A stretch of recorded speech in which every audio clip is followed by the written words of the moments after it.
छत्तीसगढ़ का अंधेरा कुछ अलग ही होता है। यहाँ की रातें सिर्फ काली नहीं होती, बल्कि किसी की नजर भी होती है। उस रात रायगढ़ से रायपुर जा रही एक प्राइवेट मिनी बस अपने रास्ते पर अकेली थी। घड़ी में रात के 12:35 हो रहे थे। ड्राइवर की सीट पर रविंद्र काका बैठे थे। उनकी आंखें थकान और भय से लाल थीं। बगल में प्रोफेसर माया बैठी थीं, जिनकी आंखें अब नींद से नहीं बल्कि डर और बेचैनी से भारी थीं।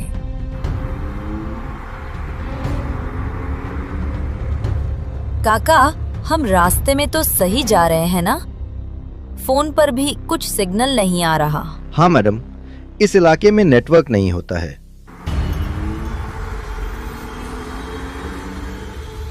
काका, हमने गोंटिया ताल पार कर लिया क्या?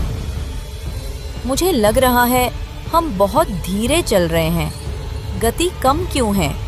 ये इलाका इतना सुनसान क्यों है? मैडम, गोंटिया ताल सिर्फ पानी नहीं है, ये एक दुखद घटना का नाम है। 30 साल पहले यहाँ के गोंटिया की इकलौती बेटी, उसे धोखा देकर यही ताल में डुबो दिया गया था और उसे अभी तक शांति नहीं मिली। वही आत्मा परेतीन बन जाता है क्या काका? क्या वो सच में रूप बदल कर आती है? कहानियां क्या वे सच हैं? वो ही आत्मा परेतिन बनी मैडम, और वो छलावा है।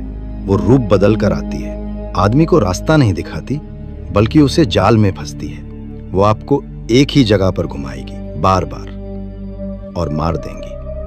रविंद्र काका की बात पूरी होते ही बस की हेडलाइट्स की पीली रोशनी में सड़क के ठीक बीचों बीच एक विशाल भूरे तेंदुए का छाया रूप खड़ा दिखा, जो सीधा बस के अंदर घूर रही थी।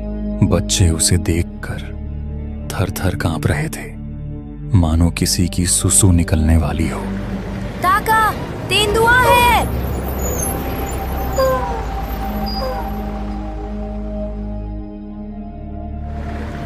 रविंद्र काका ने घबराकर इंजन चालू करने की कोशिश की, लेकिन इंजन चालू नहीं हुआ।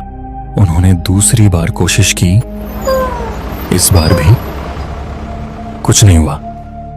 स्टीयरिंग व्हील उनके हाथों में कांपने लगा। अरे, बस की इंजन चालू ही नहीं हो रहा है। सड़क के किनारे एक जंग लगा हुआ मील का पत्थर था। उस पर लिखा था रायपुर 120 किलोमीटर। उसके नीचे किसी ने मानव हड्डियों से एक टूटा हुआ पुराना माला टांग रखा था। बस ने धीरे से उसे पार कर लिया।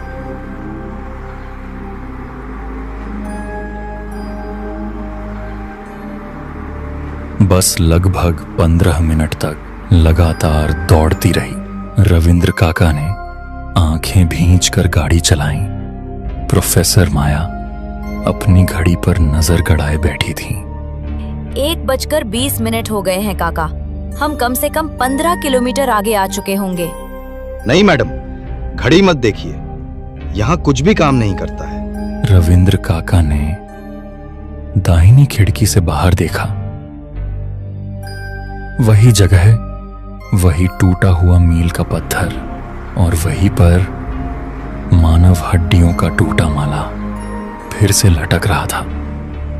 हम यहीं पर घूम रहे हैं और ये वही जगह है, यानी कि छलावा शुरू हो चुका है। प्रोफेसर माया ने तुरंत अपनी कलाई पर बंधी घड़ी देखी।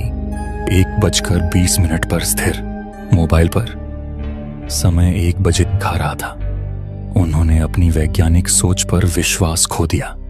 रविंद्र काका, बस को रोकिए। हम बहुत देर से चले जा रहे हैं। मैं और नहीं चल सकती और बच्चों को भी खतरा हो सकता है। रविंद्र काका ने बस रोक दी।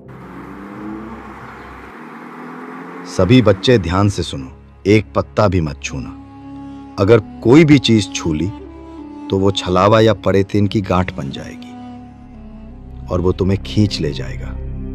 मोहन, सुरेश और कुछ छात्र नीचे उतरे।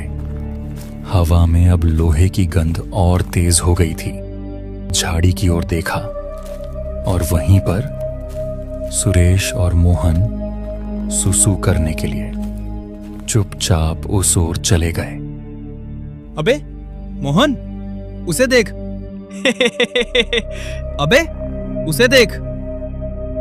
गुद्दिया का शरीर कच्ची गंदी मिट्टी से बना था। उसकी एक आंख सुई से सिलकर सूखे खून से भरी थी।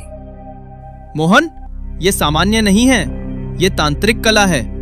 इसकी बनावट देख, हजारों में बिकेगा। सुरेश, नहीं नहीं, काका ने बोला है कि किसी भी चीज को छूना नहीं है। छोड़ दे इसे। तू तो डरपोक ही रहेगा।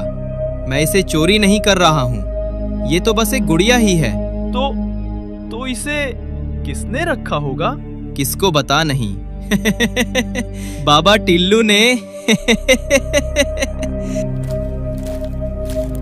सभी लोग आ गए? हाँ, सभी लोग आ गए।